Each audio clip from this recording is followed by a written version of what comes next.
Hello everyone, আমি শাওন। কম্পিউটার্সের পক্ষ থেকে আপনাদেরকে আবারও স্বাগত জানাচ্ছি স্ট্যাটিক ওয়েবসাইট ডিজাইন টিউটোরিয়ালে। আজকের টিউটোরিয়ালে আমরা দেখব HTML এর হেডিং ট্যাগ নিয়ে। তো চলুন শুরু করা যাক।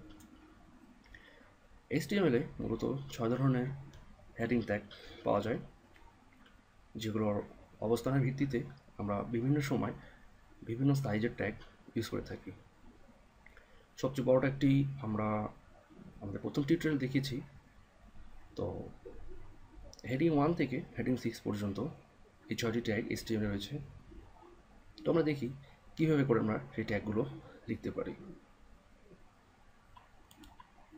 হেডিংটা কীভাবে লিখতে হয় তা প্রথম টিউটোরিয়ালেও দেখিয়েছি। তো এই টিউটোরিয়ালও দেখাবো কীভাবে 6টি হেডিং ট্যাগ আপনি লিখতে পারেন। লেখা খুবই সোজা, দেখতে থাকুন। আমরা প্রথমেই হেডিং 1 ট্যাগ ডিক্লেয়ার করলাম, less than sign H1 greater than sign, then মাঝখানে আমাদের টেক্সট, যেটি আমরা হেডিং 1 হিসেবে দেখতে পারবো আমাদের ওয়েব ব্রাউজারে। তারপর closing heading 1 tag, less than sign / H1 greater than sign. তো এর ভিতরে যেটা আমি লিখব সেটিই আমাদের ওয়েব ব্রাউজারে দেখতে পাবো। তো আমি লিখি দিস ইজ হেডিং 1 ট্যাগ। তো এই জিনিসটা যদি আমি ব্রাউজারে দেখি তাহলে আমি দেখতে পাবো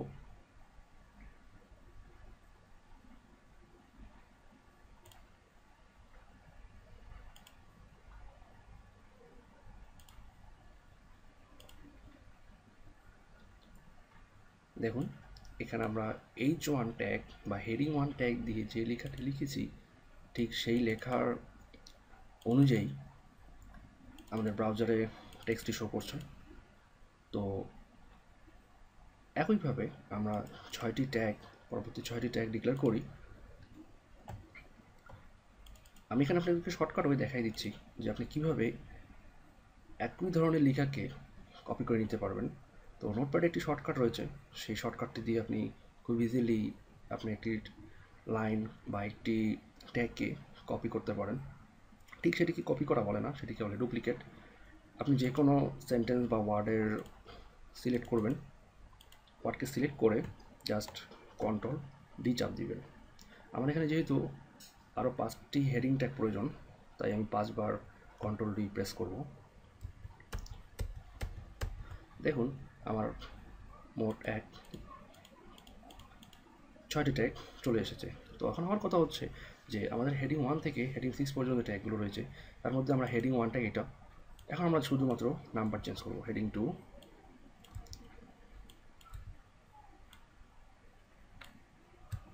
হেডিং 3, এটা হচ্ছে হেডিং 4, এটা হচ্ছে হেডিং 5, হেডিং 6। তো এই হচ্ছে আমাদের 6টি ট্যাগ। তো আমরা ব্রাউজারে দেখতে পারবো আমাদের এক একটি ট্যাগ এক রকম সাইজে দেখাচ্ছে। তো ব্রাউজারে এসে আমরা জাস্ট রিফ্রেশ করি পেজটি। তো দেখুন যে হেডিং 1 ট্যাগটি সবচেয়ে বড়, এরপর হেডিং 2, এরপর হেডিং 3, এরপর হেডিং 4, এরপর হেডিং 5, এরপর হেডিং 6। তো এখানে আমাদের টেক্সটগুলো একই হয়ে গিয়েছে। তো আসলে এটা কোনো প্রবলেম না।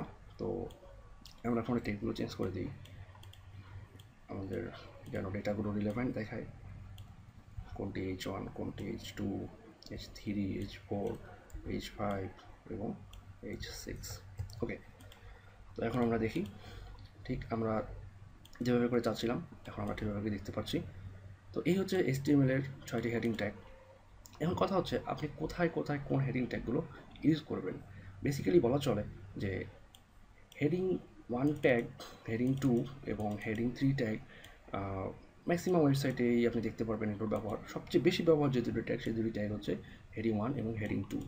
আর আপনি যদি কখনো ওয়ার্ডপ্রেস CMS ইউজ করে থাকেন তো দেখবেন যে বিভিন্ন পোস্ট বা বিভিন্ন পেজের টাইটেল সবগুলো H2 ট্যাগ দিয়ে দেওয়া হয়। আসলে H2 ট্যাগ দিয়ে কেন দেওয়া হয় এর অর্থ হলো যে H2 ট্যাগ সার্চ ইঞ্জিন অপটিমাইজেশনের জন্য অনেক হেল্পফুল, এবং সার্চ ইঞ্জিন অপটিমাইজেশনে হেডিং 2 ট্যাগকে সবচেয়ে বেশি গুরুত্ব দেওয়া হয়। তো এখন আমার কথা হচ্ছে যে আপনি কিভাবে বুঝবেন যে আপনার জন্য কোন ট্যাগটি কোথায় ইম্পর্টেন্স বা আপনি কীভাবে কোন ট্যাগগুলোকে লিখবেন। একটি বিষয় সরাসরি খেয়াল রাখবেন যে প্রতিটি হেডিং ট্যাগ ওর নির্দিষ্ট সিকোয়েন্স রয়েছে। আপনি কখনোই হেডিং 1 ট্যাগের উপরে হেডিং 2 লিখবেন না, আবার হেডিং 2 এর পর কখনো হেডিং 1 লিখবেন না। একইভাবে সিকোয়েন্স পরবর্তীগুলো কখনো হেডিং 1 এর উপরে হেডিং 6 লিখবেন না। ঠিক এইভাবেই এটা যদি কখনো লিখে থাকেন, আপনি সচরাচরভাবে ওয়েব পেজে আপনার ডেটা যেভাবে চাইবেন লিখতে পারবেন, তবে এটা স্ট্যান্ডার্ড রক্ষা করে না এবং আপনি যখন আপনার মার্কআপটাকে ভ্যালিডেট করতে যাবেন হয়তো বা আপনার মার্কআপে ভুল বা এরর দেখাবে। তো এই জন্য যে কোনো ট্যাগ ডিক্লেয়ার করার সময়, হেডিং ট্যাগ ডিক্লেয়ার করার সময় আপনাকে অবশ্যই এগুলো সিকোয়েন্স বা এগুলোর ডিক্লারেশন অর্ডার আপনাকে মেনটেন করতে হবে, যেন আপনার মার্কআপটি ডিজাইনের সাথে সাথে মার্কআপটিও ভ্যালিডেট হয়।